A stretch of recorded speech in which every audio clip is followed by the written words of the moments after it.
In this episode, Dick and I head north from Cortez to Goldstrike, the largest Carlin system yet found. Well, hello, Dick. Where are we off to today? Um, we're going to go back to the Carlin Trend, to one of the most amazing gold deposits on the planet, which is the Goldstrike Deposit. And Goldstrike's north of the town of Carlin on the northern Carlin Trend, and about 20 to 30 miles west of Elko in the northeast corner of Nevada, just off to the north of I-80, which is the central main thoroughfare across Nevada from Salt Lake to Reno. Right. So, how does this story start? Well, we're quite lucky here. There's a great book written by my friend Dean Height, who is a retired Newmont geologist, called Before the Gold. And in this book, he documents the early history of the Carlin Trend. And interestingly, mining likely began as early as 1000 AD. But we will cover that in a little bit. But in the modern area, apparently a fellow named Joe Lynn discovered placer gold near Maggie Creek on the northern Carlin Trend in 1907. Unfortunately, not much is known about Joe Lynn, but the district name, the Lynn District, and Lynn Creek in the area bears witness to his early involvement. And the placer mining continued sporadically in the area up to at least the 1930s, but was always hindered by scant water supplies. Right. Where'd all this gold come from? Did it come from the Carlin deposits? Well, as we know, Carlin deposits are micron-sized pieces of gold. So that's kind of a tricky question, but let's put that on the back burner for now. Right. But just as some background, the source of the placer gold was discovered at a place which was named the Big Six Mine at the head of Lynn Creek. And the Big Six produced gold sporadically from underground workings in the 1920s through the 1940s on a narrow vein in the upper plate of the Roberts Mountains thrust. But perhaps more significant early discovery was the Bootstrap Mine, located 5 kilometers northwest of the modern-day Goldstrike deposit. Antimony is a common accessory element occurring in stibnite in the Carlin-type deposits. And the antimony was discovered in 1914 at the Bootstrap Mine. But it wasn't until 1948 that gold was discovered there. And it probably took that long because the disseminated gold could not be panned, and probably no one thought to assay for it. But after it was discovered, there was quite a bit of activity, including a time frame in 1950 when Getchell Mines leased the property and drove a 535-foot long drift, which reportedly didn't intersect much gold. A fellow named Harry Treweek, if you remember from our Cortez story, was the assayer from Gold Acres, was one of several others who tried to develop the Bootstrap Mine. And it was likely that Treweek's experience in disseminated gold, which he got at Gold Acres at Cortez, helped with this phase of development. And these fellows built a mill and open pit mined the deposit. And by the early 1960s, they had produced about 12,400 ounces of gold. And this was the first production of disseminated no-seum gold from a Carlin-type deposit on the trend. Right. Were there other discoveries in this time frame? Well, the other important discovery from the early era was the Blue Star and the number 8 mines. These were discovered in 1925 originally, but were restaked in 1930. Initially, the claims were located for turquoise and were immediately south of modern Goldstrike.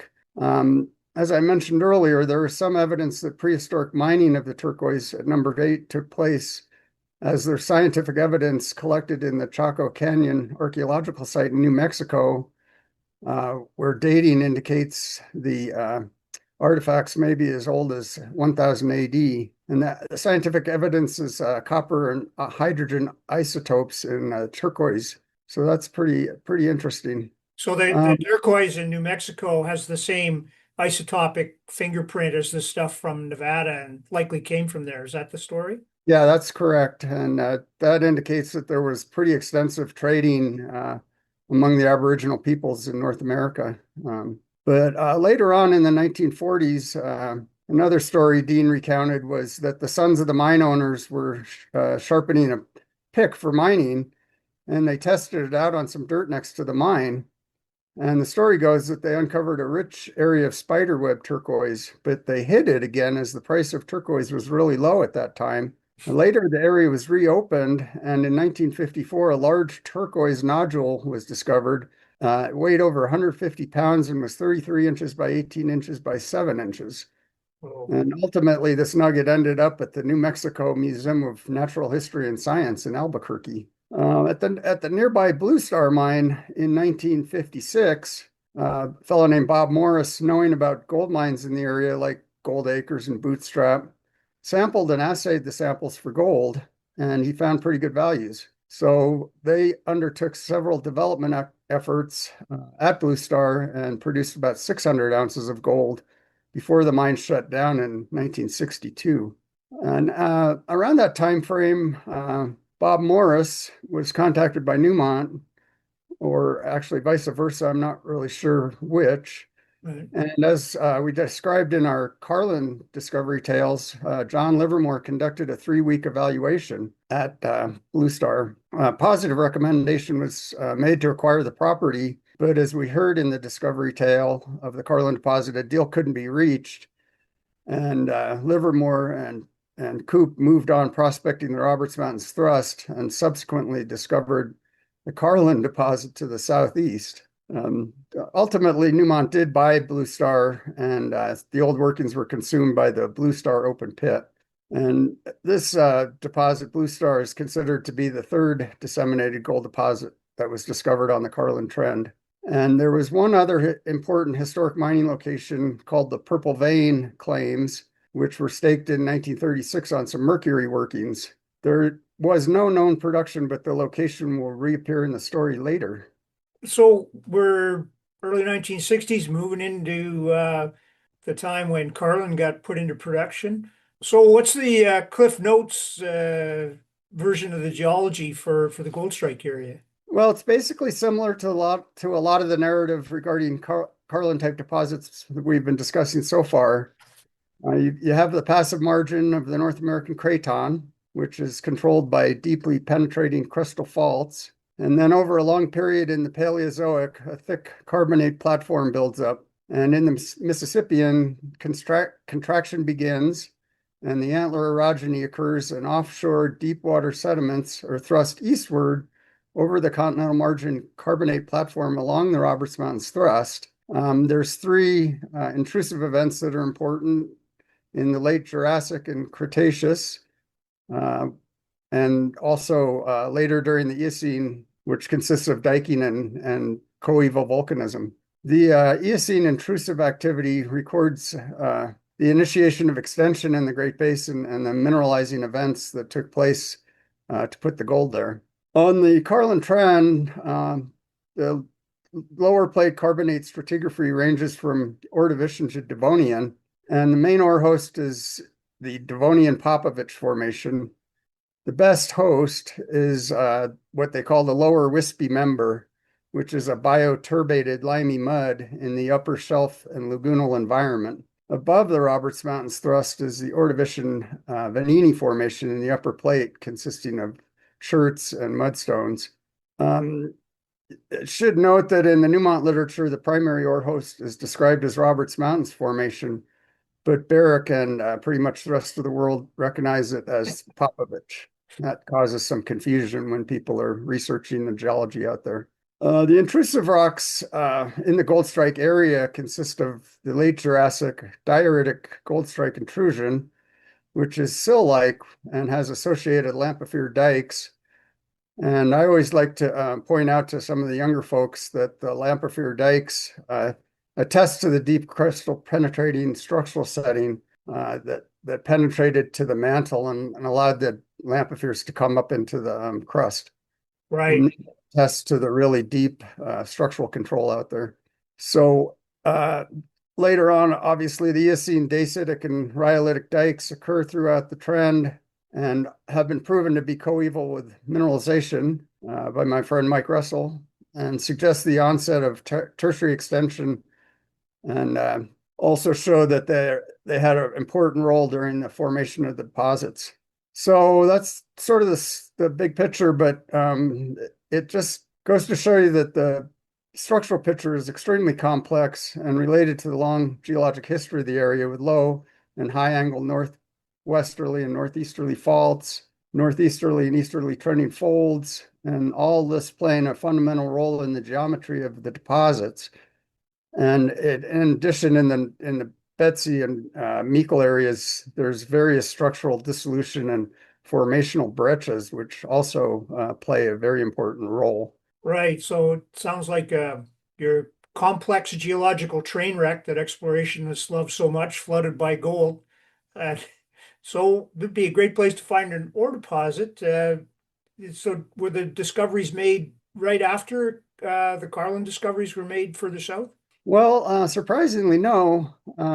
But you have to remember there was still $35 an ounce gold, so the low prices hampered interest. But the first gold discovery at the Goldstrike property was made shortly thereafter by Harry Ranspot of Atlas Minerals in 1963. And Ranspot was testing arsenic anomalies in the soils. And could he have been using the knowledge that certain trace elements indicated these disseminated gold deposits, as we have discussed in the Cortez discovery tale? And we discussed about the pioneering USGS work in geochemistry at the time. Right. Well, I happen to think so.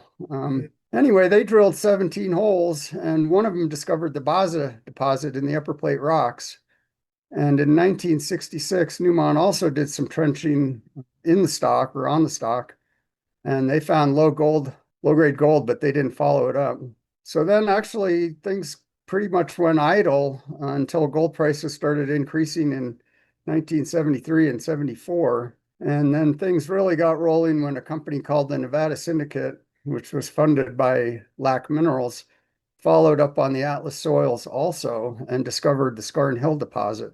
So gold and arsenic in soils also outlined the new discoveries of the Long Lac and Winston areas at that time. So soil grids, outcrop sampling, recognition of jasperoid, all these were used effectively as exploration tools. But I guess in my experience, it's not all that easy to discern between jasperoid and some of the siliciclastics of the upper plate. Anyway, Polar Resources in 1975, followed by Pancana Minerals in 1977 and 1978, delineated the number 9 deposit and a few others, and joined up initiating heap leaching of the resources, and they produced about 3,200 ounces from 1975 to 1977. Long Lac, Winston, and number 9 were also discovered in this time frame. And interestingly, all of these were ultimately above the Goldstrike deposit, which was at that time hiding at depth. Right, so about late 70s, things looked like they were really starting to get on a roll down at Goldstrike. Yeah, and heap leaching had really changed the playing field in this time frame. Gold prices were about to go through the roof. Pancana had done a good job of consolidating the property, and at that point, Western States Minerals Corporation entered into a 50-50 JV with them in 1978, becoming the operator. And the JV produced 235,000 ounces between 1978 and 1986 from a staggering 14 separate deposits. Oh. But perhaps, in my opinion, more significantly, the large low-grade oxidized post deposit was discovered in 1982, and by 1987 they had outlined a reserve of 625,000 ounces, which was by far the largest deposit identified to this date. And there was another development that was to become quite significant in this time frame. In 1986, a startup, Franco-Nevada Mining, run by Seymour Schulich and Pierre Lassonde, bought a 4% NSR and a 4% NPI from third-party private interests on the Goldstrike property. And that was the beginning of the huge success of the Franco-Nevada Royalty Company. Boy, it sounds like things are really rocking. Yeah, it had, with the discovery of Post, it was a big deposit for what they had been mining up till that point. But it should be noted that all of the mining activity by Western States and others was all for oxide ore for the heap leach production of gold. And drill holes were commonly terminated just past the redox boundary when sulfide was encountered, as the sulfide couldn't be heap leached. And there was high-grade gold in the sulfide in places, but it wasn't of interest at that time. And I remember in my early career, my manager at the Borealis mine in 1983 told me there would never be an open pit mine in Nevada deeper than 300 feet. And we weren't even allowed to drill deeper than that. But what happened next at Goldstrike was going to change the landscape for good, because there had been large advances in geologic understanding in the area, and there was an improved recognition of the geologic controls of stratigraphy and structure on mineralization, and these were starting to guide exploration. But still, there was uncertainty about the host rock, and it had long been believed that the upper plate Ordovician Vanini was the host rock in the area, along with some lower plate Rodeo Creek Formation. And these two units are very similar in the field, and especially in rotary drill samples. In 1986, Keith Bettles with Western States targeted a deep core hole under the upper post deposit. And that hole intersected 60 meters of unaltered limestone, which was correctly interpreted to be lower plate Popovich Formation, which overlies the Carlin deposit host stratigraphy to the southeast. So in other words, what was thought to be upper plate Ordovician Vanini hosting the upper post deposit was actually lower plate Devonian Rodeo Creek Formation. And Keith's conceptual hole was targeted on a better understanding of the stratigraphic relationships and on the presence of possibly mineralized and fractured rocks adjacent to a large feeder fault. Here, the post fault. Previously, deep drilling had not been considered in the areas. Depths to the lower plate were considered speculative. Based on a newer interpretation, another deeper core hole was drilled, and this hole intersected 119 meters of 6.6 grams per ton gold and was the discovery of the deep post deposit. And Mike, it just occurred to me as I was talking about this that even though he had intersected the 60 meters of unaltered limestone, it probably took some cojones to consider that maybe there was alteration and mineralization below that much unaltered limestone at those depths. Yeah, That's pretty cool.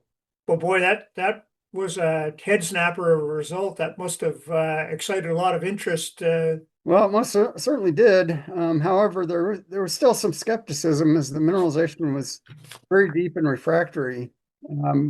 Western States, as a little background, was a private company owned by a road construction contractor, S.J. Groves.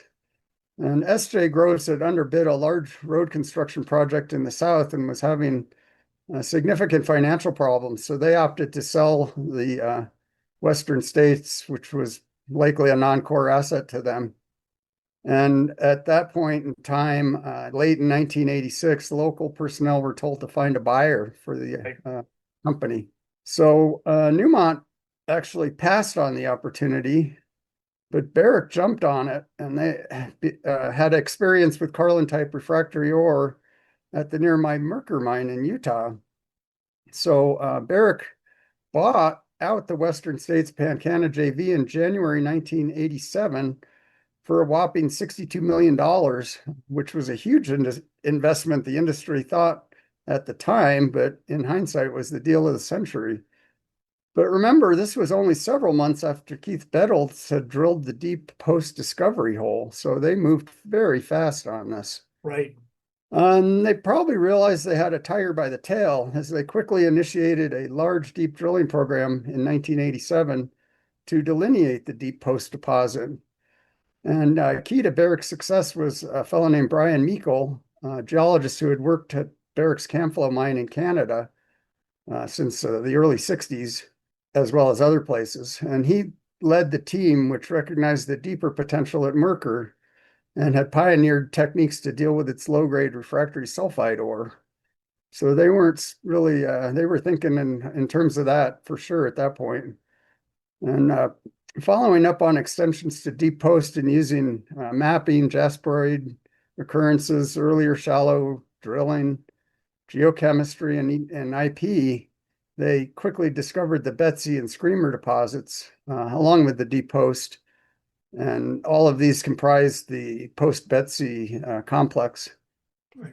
Betsy is named after Keith Bettles and Barrick's Larry Cornsey, who was a key player in the discovery story. Larry Cornsey had a long successful career with Barrick and is credited jointly with Keith Bettles as the co-discoverer of Betsy. Larry was chief geologist at Mercer, and among other roles was general manager of exploration and also manager of U.S. exploration, and was an important member of Barrick until his retirement. And then at that same time frame was another discovery, which was particularly significant, called Meikle. Eric Laua, a co-worker of mine at Newmont, who at the time was well known as Eric from Barrick, conducted the exploration north of Betsy Post along the Post Fault. Surface silicification and low levels of arsenic and mercury, and the magnetic results were noteworthy. And Eric targeted a structural intersection north of the old Purple Vein mercury mine. And the 10th hole of this program discovered the Meikle deposit at 413 meters depth. And this became the largest underground mine on the Carlin Trend. Meikle was originally called the Purple Vein after the mercury workings, but it was changed. The name was changed to honor Brian Meikle for his outstanding contributions. So many other deposits and mineralized areas continued to be discovered in the early 1990s as the Goldstrike complex grew with time and work. And as I understand, new resources are continuing to be identified out there. Wow, this is the granddaddy of them all. What lessons can we take away from the discovery history here? I guess for me, the initial hole Keith Bettles drilled deep under the Post deposit, and the recognition that the limestone that was intersected was Popovich Formation, and that another deep hole needed to be drilled to test the favorable stratigraphy below the limestone stands out. That was a key concept test that panned out. And in that time frame, mine managers and companies were all about heap leaching and open pits. And the dogma was that no one would ever mine open pits at those depths. So that took a lot of courage to drill that deep. Secondly, the acquisition of Barrick by Western States has to be viewed as a move with real vision. We would have liked to have been a fly on the wall of that boardroom to hear that discussion. We all remember from that time frame that it seemed like Barrick was crazy for paying so much for Goldstrike. 62 million is 177 million in today's dollars. Of course, we didn't know about the deep drill hole, and as I said earlier, in hindsight, it was the deal of the century. Thirdly, the aggressive drill program in the early years by Barrick was very impressive and resulted in the rapid advancement of the geologic story. That was pioneering work that was done at that time, and there were huge advances in the understanding of the geology, and that was great work by the Barrick geological team.